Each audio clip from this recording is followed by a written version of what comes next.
बेटा हम मानते हैं कि पढ़ना लिखना बहुत जरूरी है, लेकिन जब तुम्हारी तबीयत ज्यादा खराब हो तो एक दिन की छुट्टी भी कर लिया करो।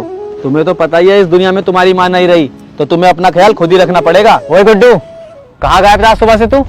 ना तूने फसलों की कटाई करी, और तुझे पता है कल रात से हमारे घर की नाली पूरी जाम पड़ी है, ना तूने उसकी सफाई करी। अबे चाहता क्या है, हम सब बीमार पड़ जाएं, और अगर तुझे नहीं काम करना तो साफ साफ बता दे, मैं किसी और मजदूर को रख लूंगा। छोटे मालिक, आज बच्चे की थोड़ी तबीयत खराब थी, मैंने तो मना भी किया था इसको कि स्कूल मत जाइयो, छुट्टी कर ले आज।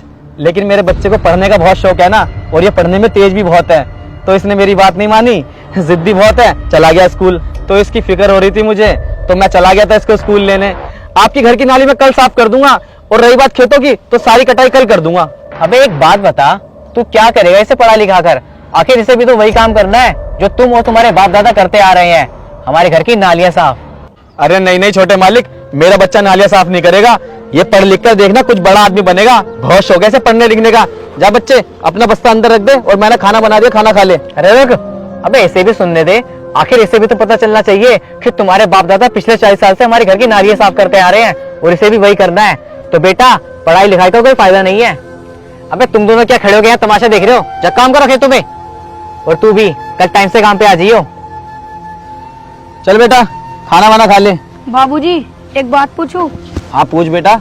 क्या दादाजी भी आपकी तरह इनके घर में नालियां साफ करते थे? हाँ बेटा करते थे, ये तो हमारा काम है ना बेटा, और काम कोई छोटा बड़ा थोड़ी होता है। चल तू हाथ धो ले, मैं खाना वाना उतार देता हूँ। बाबूजी, फिर तो वो छोटे मालिक सही कह रहे थे, मेरा तो स्कूल जाने का फायदा ही नहीं है। फायदा नहीं? ऐसा क्यों बेटा? क्योंकि बाबूजी, जब दादाजी ने नालियां साफ करी और आप भी नालियां साफ कर रहे हो, तो मुझे भी तो नालियां ही साफ करनी पड़ेंगी ना। देखो बेटा, कभी ना कभी तो तुम्हारे मन में ये सवाल आना ही था। चलो आओ बैठो, तुम्हें कुछ समझाता हूँ, आ जाओ। बेटा आपने अपनी किताबों में डॉक्टर भीमराव अंबेडकर जी के बारे में तो पढ़ा ही होगा। जी बाबूजी, पढ़ा है।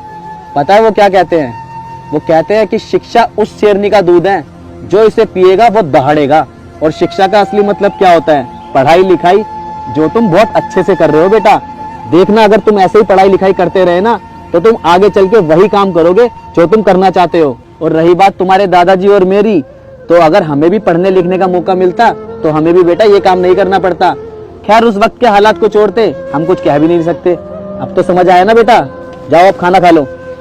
सुनो, 1-2 दिन स्कूल मत जाना, क्योंकि तुम्हारी तबीयत ठीक नहीं है। जाओ। ठीक है बाबूजी।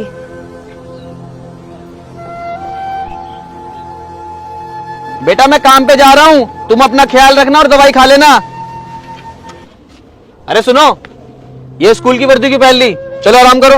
अरे बाबूजी, थोड़ी सी तो तबीयत खराब है, इसमें क्या छुट्टी करनी? और मैं नहीं चाहता कि मेरी पढ़ाई खराब हो। अरे इतना सोच कर रहे हो बाबूजी? आप देखना, मैं इतनी पढ़ाई लिखाई करूंगा कि आने वाले टाइम पे मुझे तो छोड़ो, मैं आपको भी ये सब काम करने नहीं दूंगा। अच्छा ठीक है बाबूजी, मैं जा रहा हूँ।